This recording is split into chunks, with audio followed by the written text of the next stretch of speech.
Okay, all right. Well, good evening, everybody. I'm David Rubin, the Brown Foundation Curator of Contemporary Art here at SAMA, and this is going to be a very innovative approach tonight to an artist conversation due to a technology glitch. Once again, I apologize that we're not seated in the chairs, but just for the record, for the videotaping, there's a glitch with the connection between the laptop and the projector, and unfortunately, with it being connected up in the booth, the imagery has become elongated slightly. It's wider than it should be, and we're just going to live with that so that we can have our discussion. I want to be sure to remind everyone to please silence your cell phones if you haven't done that already.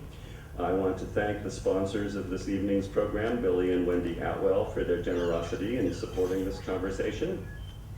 I also want to mention that on Tuesday night, July 17th, will be the next artist conversation with the artist Joey Forso. And then on August 31st, we will be opening a new exhibition in the Focus Gallery, Dad Hannah Intimate Encounters, and it includes a new production that was produced right here at SAMA, a video that was produced here at SAMA with volunteers from the community. Opens August 31st, and September 4th there will be a conversation with the Dad Hannah. So now, without further ado, it's my pleasure to introduce someone who really needs no introduction in this community, Jesus Moroles. So let's welcome Jesus.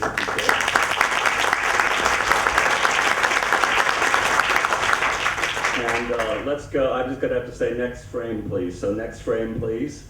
And so Jesus, I'm going to turn the mic over to you now and ask you to talk a little bit about your early life.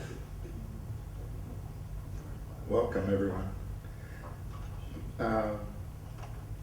I do want to thank Billy and Wendy for this support for this.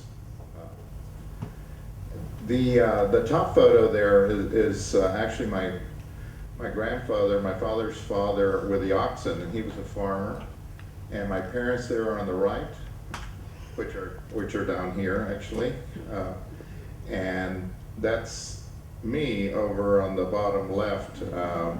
And I always tell her when I grew up in the cotton fields. My mother and father were cotton pickers, and I always told them that I was so dark because they didn't keep an eye on me, and I'd be running around the cotton fields. And the only shade in the cotton fields is under the wagon where they weigh the cotton. And I grew up in Corpus Christi, and then the next photo there is my sister and brother, and we're in the projects in West Dallas. We shortly moved over to Dallas, and we were in the projects in West Dallas. And my aunt and uncle, that Tia Fina and Tapia, Julian Tapia, and that's me and my brother there. And in the summers, I would go down and work with him. I was this tall when I was 11 years old, and I would go down, and he was a master mason. And I really think that the reason I'm doing the granite work is because of the hard work that he instilled in me. He would do anything out of concrete, hurricane-proof homes, hotels, seawalls. And so I think that had a lot to do with me. And this is the last picture on the bottom right is in Oak Cliff. We moved out of the projects across the tracks to Oak Cliff, where I went to elementary school. Okay, okay, this remote control isn't working, so please, the next frame, please. So, Jesus, I take it that's your senior high school picture there on the left? Yes. And I also back at in Oak Cliff in Dallas when I was in high school. And tell us about the other photos. Yeah, that's also when I was in high school, probably a junior in high school. Next frame, please. This is flashing forward in time now a little bit. Yeah. The photograph on the left is Luis Jimenez. I met Luis Jimenez in a workshop at the University of North Texas, and my teacher volunteered me to help him install a show at the Fort Worth Art Museum, and we got to be friends, and he said when I graduated if I could come down and work with him, and I told him that I was going to Italy. I didn't have time to do that. I was going to carve in the quarries in Italy, and then I graduated and realized I didn't have enough money, so I showed up at his doorstep, and his wife said, "Oh, he found you," and I was in El Paso, and I said, "No, what do you mean?" And he said, "Oh, he's in Dallas looking for you." So I signed up for a year working with him, and it was the best experience I had after graduating from college, because everything that he did and was doing was what I wanted to do. He was working with museums, working with galleries, his work ethic, it was being able to experience being an artist without by working alongside him. So it was really the best experience. I realized that when I got out and started doing my artwork, that after 1 year I had passed the people that I started with by 5 years, and then after 2 years I was 10 years ahead. And my second year I was showing with Luis and museum shows. And the other fellow, Frank Ribelin, I think all artists that have to have a patron saint, and Frank Ribelin was one of those who I think I introduced Jimenez to Frank, and he became one of our biggest supporters. And I always say my pride and joy, my best thing I ever did was my daughter that's on the right photograph. She's now 24, and this is an exhibition in Houston. And that's one of your sculptures, I presume? Yes. Yes. High chair. Very good. High chair. Okay. Next frame, please. Okay, so this is now, we're starting sort of early in your career when you're first obviously starting to exhibit, and again, keep in mind everything's a little wider than it is in real life. So one of the things that I noticed immediately is that you use different kinds of granite. So I wanted to ask you a little bit about that, and then also if you would talk about these particular shapes of these structures, and what inspired them, and how you kind of where you started in that respect. So both the different kinds of granite and what kinds of structures and shapes. Well, the first sculpture I did when I came back from Italy after being there a year, after working with Luis for a year, and then I went to Italy. I came back and I did a 12-foot fountain, and then I realized that galleries couldn't move these things around, so then I started making these kind of works that were smaller because they just couldn't handle them. So the one on the left is Fredericksburg granite, and it's called Interlocking Altar, and the one on the right is actually out of it's I think misprinted on there, but it's Swedish granite, and it's actually different than the one on the right, and it's called Granite Tree. And so I did kind of change my idea of creating smaller works because I knew that the galleries couldn't handle the big things. So let's go to the next frame. Okay, so this is a much larger work at the Dallas Jesuit Museum. So this would be an example of public art then? This is actually was made for an exhibition at the called Connemara. It's in North Dallas. It was the first ever Dallas Museum exhibition at Montgomery Farms in North Dallas, and they had the symphony come out and play. There were 3 artists invited. Francis Bagley, myself, and another artist, and we made pieces. I made pieces for the landscape. So this window was actually at the top of a hill, and so when you walked up the hill, you looked through the window and saw the sky. And when you got up to the top, you could look through the window and see the landscape. So it framed the landscape. Along the way, there was these other diamond-shaped granite pieces that you would run in, you would look at, and they were faceted, and so they caught the light differently.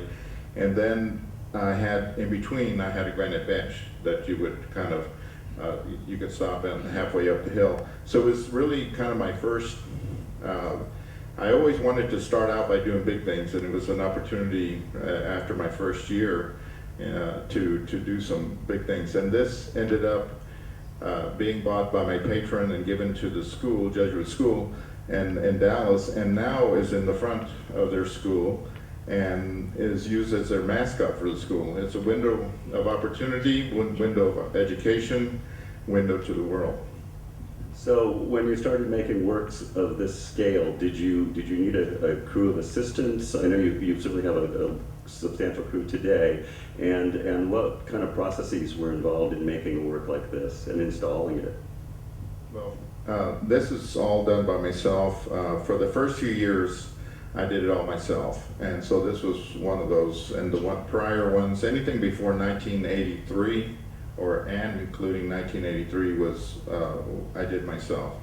Then I realized that I needed a lot of help. I moved down to Rockport and started a studio. My parents had retired to Rockport, so I moved next door, and with my father's help, we cleared some land and we built a studio, and so then I realized I needed help and got my brother and then my sister and my brother-in-law and anybody else I could get to come down and help me.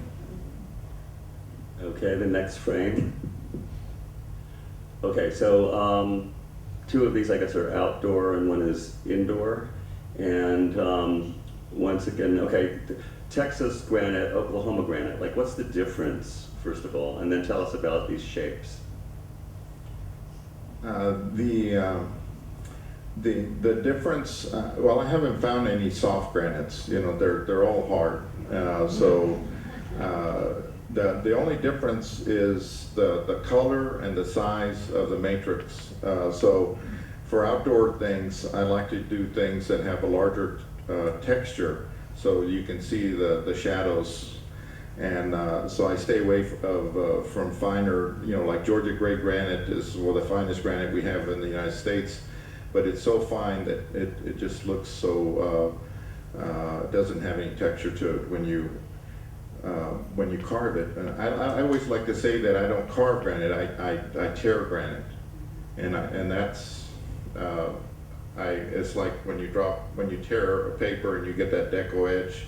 I like to tear it and look at the inside of the granite without any chisel marks. So the one on the left was made for the old jail art center. Was another art patron of mine, the very first one, Bill Bomar from Fort Worth and Albany, Texas, and Santa Fe, Taos, New Mexico. And he commissioned me about a lot of my first works, and he commissioned me to do this for the museum, the Old Jail Art Center. And that ended up in the Rose Garden in an exhibition at the White House in the Rose Garden. And the one in the middle is at the Mint Museum in Charlotte, North Carolina.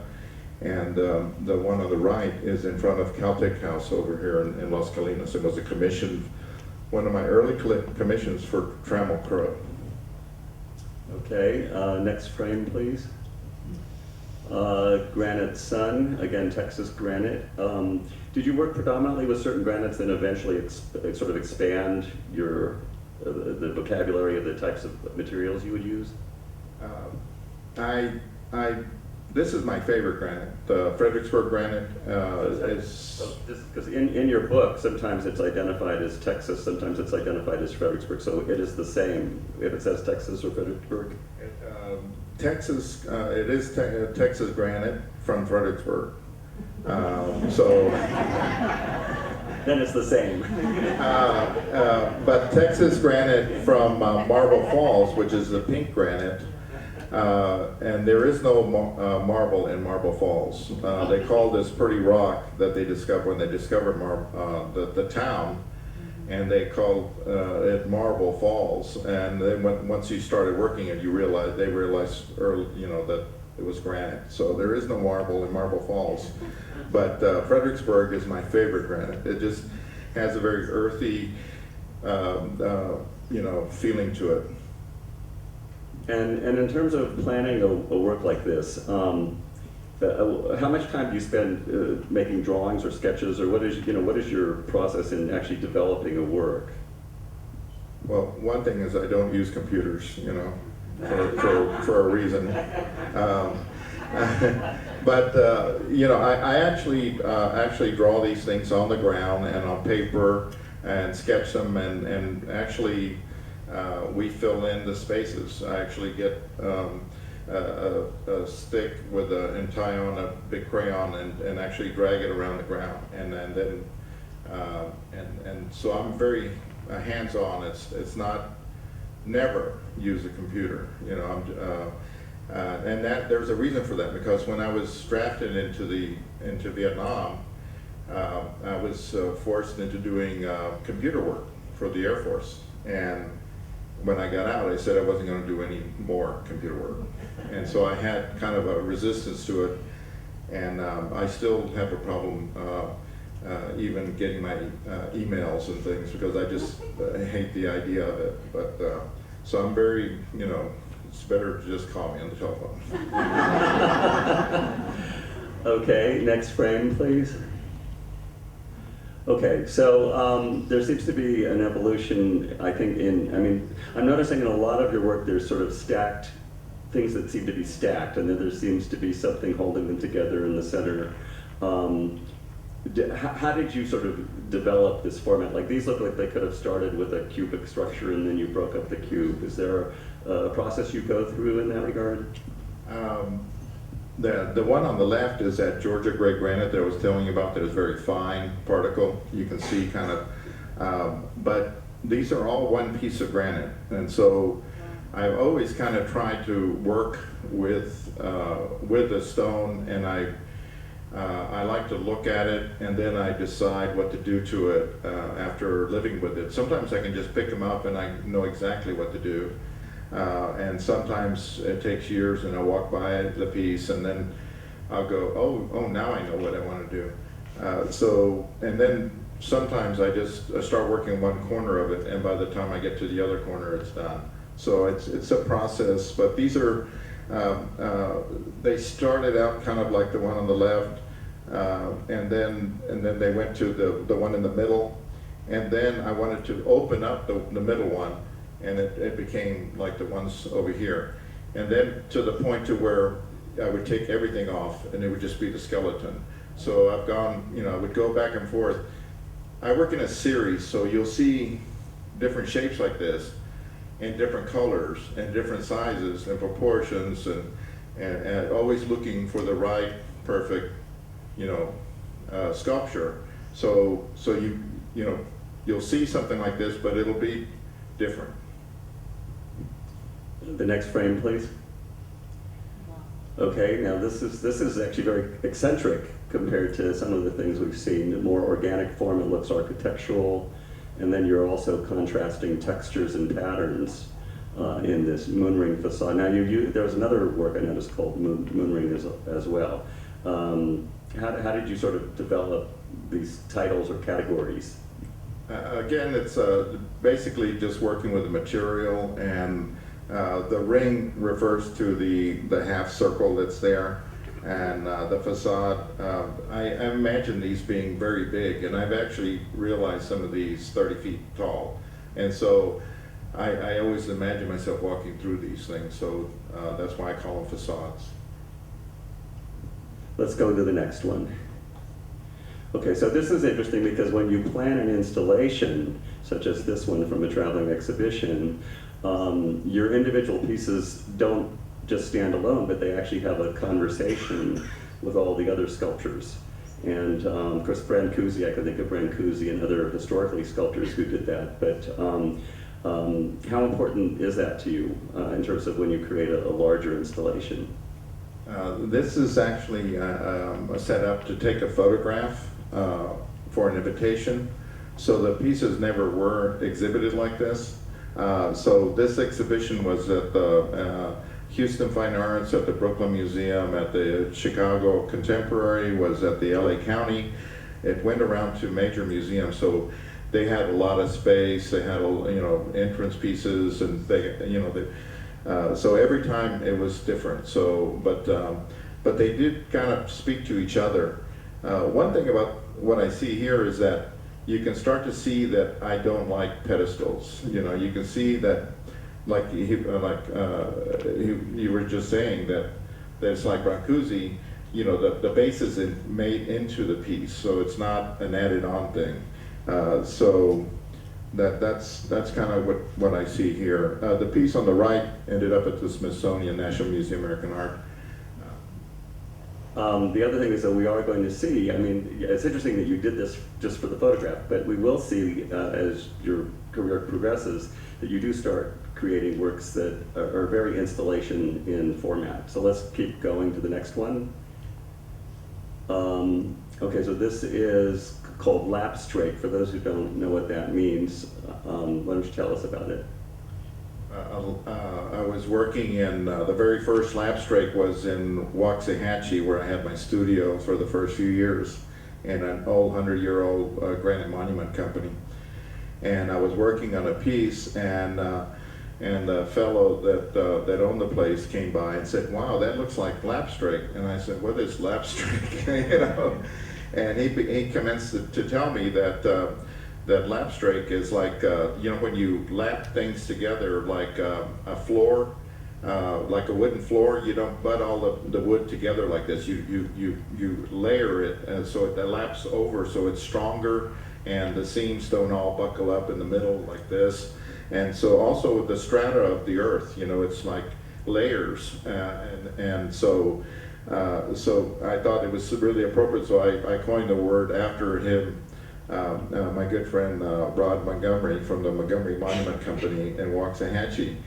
And this is a piece that I did for Bob Foldman, who was the director of E.F. Hutton, and they were just building the building right in front of the Modern Museum, and he was in charge of picking the art for CBS and E.F. Hutton that was going to go in the middle of this plaza. And just luckily that his art consultant was a sculptor and would come and take him every week to go visit galleries. And when he got ready to do the plaza piece, he said, "There's a young guy that a sculptor that you should look at his work and see." And I was able to get the commission and come to, and they wanted a fountain in this place. And I talked them out of putting a fountain in there. And I said, well, I'll open it up and you can see through it, because in New York, it's such a gritty place that that I thought that it would just get dirty, and look dark and dingy. And we wanted a gray granite, but again, the gray granite from America is so fine, it wouldn't work for a large piece. And so I found this gray granite in Sardinia and went over there and worked it in Italy, and then brought it back to New Jersey and put it together in New Jersey and then trucked it over. So it's 64 tons, it's 20 some feet tall. Next, please. And this is a fountain of some sort, or a water park or something? Yeah. Okay, in Birmingham, Alabama. Tell us about how that came about. This is the Birmingham Botanical Gardens, and they were building a new building, and they asked me to come in, and so I came up with this idea. At the Botanical Gardens, they have the rose garden and the Japanese garden, and I decided to create a granite garden. But I wanted to introduce granite all the way from the parking lot. As soon as the people got out, I put bollards that were directing the cars as they drove in. And then as you walked in, those bollards started walking away, so they separated and started becoming sculptures. And then I had a sitting area that was a circle of other sculptures where they could sit the kids down and tell them not to pull the blooms off the flowers. And then you looked under our archway, and there was it created this granite garden that was water, and the kids could walk through there and not get wet because the water's clinging to the pieces and disappearing in the granite landscape on the bottom. And so I was able to do something from scratch and just see, what if I could do anything, and so that's what I ended up doing. Let's go to the next. And Granite Sun. I guess tell us about this one. This is a piece in Houston. A friend of mine had just lost the Warwick Hotel, John Meekum, to taxes, and was feeling down. Came by the gallery and said,